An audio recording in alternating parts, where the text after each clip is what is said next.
Bienvenidos. Hoy vamos a entrar a uno de los debates más intensos y antiguos de la filosofía del derecho. Una discusión que define cómo entendemos qué es una ley y, sobre todo, para qué sirve. La pregunta parece sencilla, pero tiene un poder enorme. ¿Toda ley es derecho? Incluso si es profundamente injusta. Pensemos en un ejemplo que estremeció al mundo, las leyes de régimen nazi, que legalizaron el exterminio. ¿Eran verdaderamente leyes? En el sentido más profundo del término. Esta pregunta nos lanza un dilema moral y jurídico gigantesco, que será el corazón de nuestro análisis. Primero, veremos esta pregunta que lo cambia todo. Y así, tenemos a los dos grandes contendientes. Por un lado, el positivismo jurídico, para el cual la validez de la ley depende únicamente de su creación por la autoridad competente, sin juicio moral de poder de por medio. Y por otro lado, el justnaturalismo, que sostiene que para que una norma sea derecho, debe cumplir con un mínimo de justicia. Arranquemos con el positivismo jurídico. Esta teoría entiende el derecho como un hecho social, un conjunto de reglas creadas en un tiempo y lugar definidos para organizar la convivencia. Su bandera es la claridad. Si la norma fue emitida por quien debía hacerlo y siguiendo el procedimiento correcto, entonces es derecho. Y punto. Esta idea fue útil para enfrentar discursos que manipulaban la moral. En contextos como la España franquista o dictaduras en América Latina, se decía que el orden natural justificaba el poder. Los juristas liberales respondieron no. Derecho es lo que dice la ley escrita. Y si esa ley es injusta, la criticaremos como tal.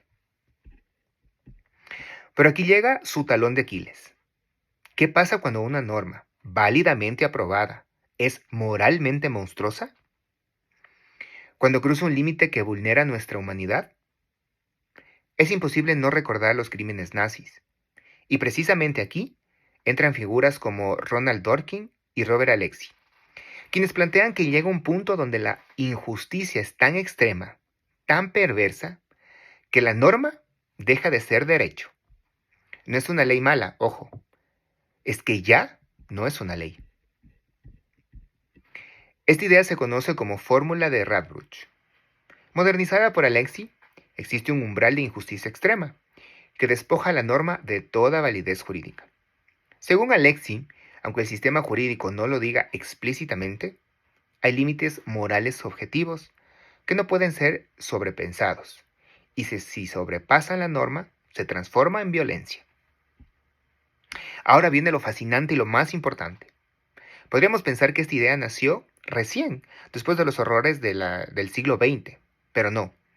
Más de 700 años antes nació, y Santo Tomás de Aquino ya sostenía algo muy, muy parecido. Una ley contraria a la razón y al bien común no solo es mala, es una corrupción del derecho, una negación de su esencia. Además, Santo Tomás dice, ley injusta es violencia. Alexy dice, ley injusta no es válida. Siglos de distancia, misma intuición ética. El derecho no puede divorciarse de la justicia. Esta discusión transformó cómo funcionan nuestros sistemas jurídicos actuales. Tras la Segunda Guerra Mundial, nacieron los estados constitucionales, donde las constituciones no son simples organigramas de poder, sino textos cargados de moral, dignidad humana, igualdad, libertad, derechos fundamentales. Ya no basta una norma que esté bien hecha, deben respetar valores superiores. Ahora bien, ¿de dónde sacamos el criterio para medir esta injusticia extrema? Alexis propone una respuesta brillante: la propia conducta del razonamiento humano. Esta es la clave. Para que haya diálogo, debemos reconocernos mutuamente como seres libres e iguales. Eso nos lleva a la autonomía, luego a la dignidad humana, y de ahí a los derechos humanos. Según Alexis, estos no son una simple opinión cultural, sino una exigencia racional universal. Con todo esto sobre la mesa, la pregunta final es inevitable. ¿Qué lugar queda para el positivismo jurídico el día de hoy? Para autores como Atienza y Ruiz Manero, el positivismo fue útil históricamente, pero ya no alcanza para explicar una realidad jurídica, donde la moral no está fuera, sino dentro del derecho. En pocas palabras, el positivismo ha agotado su ciclo histórico. Ya no vivimos en un mundo donde el derecho puede verse como un conjunto frío de órdenes, sino como una práctica social compleja, profundamente argumentativa y sobre todo moral. Y bueno, así cierro mi intervención con una pregunta. ¿Es posible un derecho sin justicia? La respuesta sé que no es fácil, pero nos obliga a mirar de frente a esa conexión inseparable entre las normas que nos gobiernan y los valores que nos sostienen.